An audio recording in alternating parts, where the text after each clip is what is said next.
Nah, selanjutnya itu pada bab kedua, hukum pidana versus hukum adat.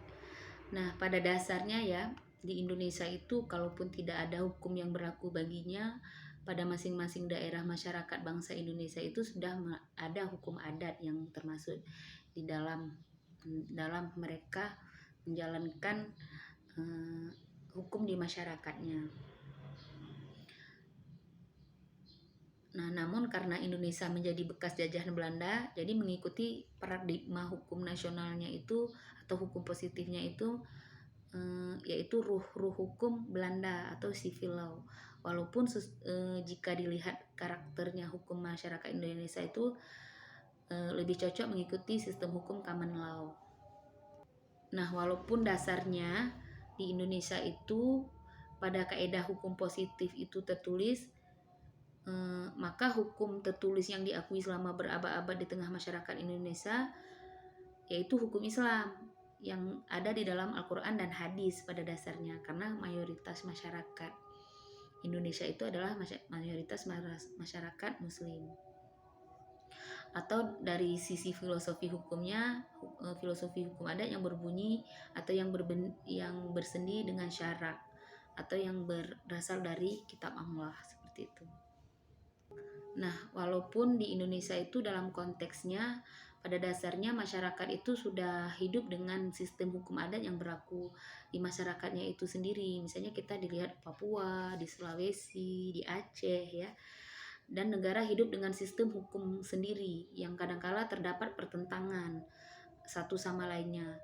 Nah, tercela menurut hukum belum tentu tercela menurut hukum adat, atau sebaliknya, tercela menurut hukum adat belum tentu tercela menurut hukum negara. Nah, itulah yang menjadi versus antara hukum adat dengan hukum pidana yang ada di Indonesia. Nah, namun kalangan antropologis positivisme dengan mudah menyimpulkan bahwa meskipun ia berlaku di tengah masyarakat, jika ia tidak berlaku dalam sistem hukum negara, maka itu bukanlah hukum. Hukum pidana menuntut sistem hukum Eropa kontinental atau civil law menjadi anak kandung positivisme hukum yang menegaskan ada hukum lain selain hukum tertulis. Nah, jadi dari dua sisi inilah yang menjadi versus antara hukum pidana dengan hukum adat ini. Namun kita bisa melihat dari beberapa kasus yang ada di Indonesia, di mana di Mahkamah Agung itu dimenangkan hukum adat atau kebiasaan masyarakatnya daripada hukum positif yang berlaku di Indonesia. Misalnya pada kasus pemilihan umum periode Jokowi pertama ya, Ibu lupa tahun berapa, di mana Papua itu tidak ada melakukan pemilihan umum sebagaimana yang diamanatkan oleh undang-undang. Mereka menyatukan suara apabila kepala adat atau kepala sukunya itu memilih Jokowi, maka mereka semua memilih Jokowi. Tidak ada TPS atau kotak-kotak pemilihan suara masyarakat di sana. Nah, ketika masuk pada pengadilan, yang dimenangkan adalah apa yang berlaku di masyarakat Indonesia itu sendiri, karena apa yang sudah dilakukan oleh masyarakat Papua sendiri itu tadi mengikuti suara kepala sukunya, maka itu dimenangkan oleh Jokowi. Karena Indonesia sendiri kan mengakui keberadaan hukum adat ini sebagai hukum yang berlaku di masyarakat tapi tidak tertulis, dan kedudukannya apabila sudah terkena sanksi adat maka tidak boleh lagi dikenakan sanksi pidana yang berlaku di Indonesia. Sementara kalau kita melihat pada masyarakat itu dua kemungkinan, misalnya dia sudah terkena sanksi pidana tapi di masyarakat kita dikenakan lagi sanksi adatnya, seperti itu. Sementara kalau hukum positif, setelah dia terkena sanksi adat, dia tidak bisa lagi dikenakan sanksi pidana yang berlaku hukum di Indonesia. Nah, itulah versusnya. Kemudian ada beberapa mendefinisikan hukum pidana adat dan persoalan yang mengemuka. Nah, yang pertama, dengan memperhatikan pengertian hukum pidana di satu sisi dan hukum adat di sisi yang lain, Jika konstruksi berpikirnya seperti itu, maka tidak adalah apa yang kita sebut sebagai hukum pidana adat. Untuk menilai apa yang dimaksud dengan hukum pidana harus dilihat dari 3 masalah sentral dalam hukum pidana, yaitu perbuatan apa saja yang dilarang, pertanggungjawaban pidana, dan pidananya.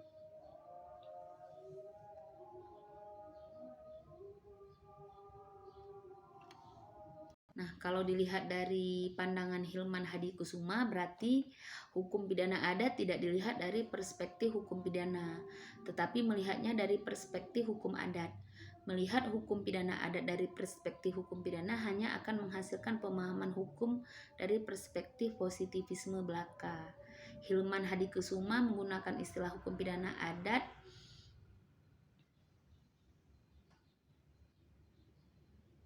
tidak dilihat dari perspektif hukum pidana, tapi melihat istilah hukum pidana adat sebagai terjemahan dari adat Delation Recht. Definisi hukum pidana adat lebih menekankan pada tingkat ketercelaan perbuatan dalam pandangan masyarakat, seperti salah atau sumbang dalam masyarakat Lampung dan Sumatera Selatan. Hilman mendefinisikan bahwa hukum pidana adat adalah hukum yang menunjukkan peristiwa dan perbuatan yang harus diselesaikan atau dihukum dikarenakan peristiwa dan perbuatan itu telah mengganggu keseimbangan masyarakat. Nah, selanjutnya persoalan yang akan muncul itu kembali adalah misalnya ya, ada suatu persoalan, misalnya di Indonesia itu misalnya berpakaian yang terlalu terbuka atau foto-foto yang seksi itu tidak ada hukumannya. Di Indonesia itu tidak ada disebutkan di dalam hukum positif. Sementara bagi masyarakat kita, bagi masyarakat timur, adat timur, maka berfoto seksi itu tidak boleh. Itu perlu diberikan sanksi agar orang tidak lagi melakukan foto-foto seksi. Nah, inilah yang menjadi benturan antara hukum pidana adat ini atau hukum yang berlaku pada masyarakat ini dengan hukum pidana yang ada. Nah, ketika nanti pembenturannya begini, ketika masyarakat itu membuat aturan atau membuat sanksi terhadap perilaku atau orang yang berfoto seksi ini, maka si yang memberikan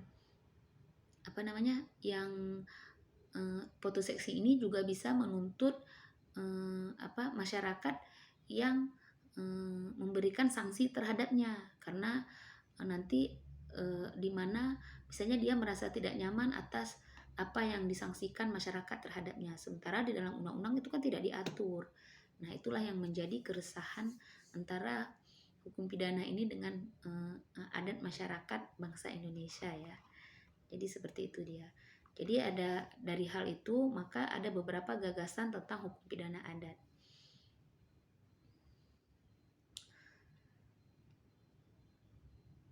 Yang untuk mengatasi kesenjangan antara hukum adat dan hukum pidana positif yang berlaku di Indonesia tadi, ada beberapa cara. Yang pertama, dengan pembentukan hukum, idealnya walaupun hukum positif dibentuk dan disusun dengan terencana, nilai substansi hukum menyadarkan pada nilai kepatutan dan nilai ketercelaan yang dirumuskan dalam hukum adat. Fungsi dalam hal ini kecuali terhadap peranan hukum sebagai social engineering, yaitu memformalkan nilai-nilai yang oleh masyarakat hukum adat dipandang sebagai perbuatan tercela menjadi tindak pidana. Nah, ini ya, misalnya tadi tidak boleh berfoto seksi, maka dimasukkan kepada hukum pidana gitu dan diberikan sanksi, misalnya itu salah satu gagasan ya apabila diterapkan. Kemudian yang kedua, melalui cara penemuan hukum, meskipun nilai hukum yang hidup tidak sejalan dengan hukum yang berlaku, hal itu dapat diatasi dengan menerapkan hukum yang berlaku sebagai dasar bagi hakim untuk memutuskan perkara.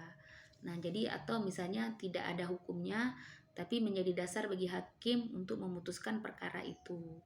Nah, misalnya kan kemarin itu kan coba lihat perbedaan Kitab Undang Hukum Pidana yang lama dengan RUU Kitab Undang Hukum Pidana yang baru.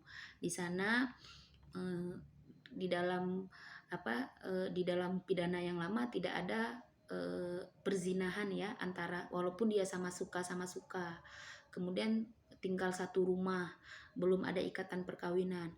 Di hukum pidana baru itu sudah ada. Nah, yang inilah yang menjadi kontroversi.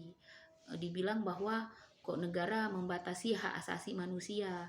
Padahal negara itu sudah bagus. Kalau kita lihat dari sisi kalau kita lihat dari kacamata pidana adat ya, di mana masyarakat kita itu sendiri memang tidak membolehkan orang yang bukan muhrim melakukan perbuatan yang dilarang seperti itu, walaupun itu bukan Islam, walaupun bukan agama Islam seperti itu. Nah, sehingga itu dimasukkan ke dalam kitab undang-undang hukum pidana yang baru.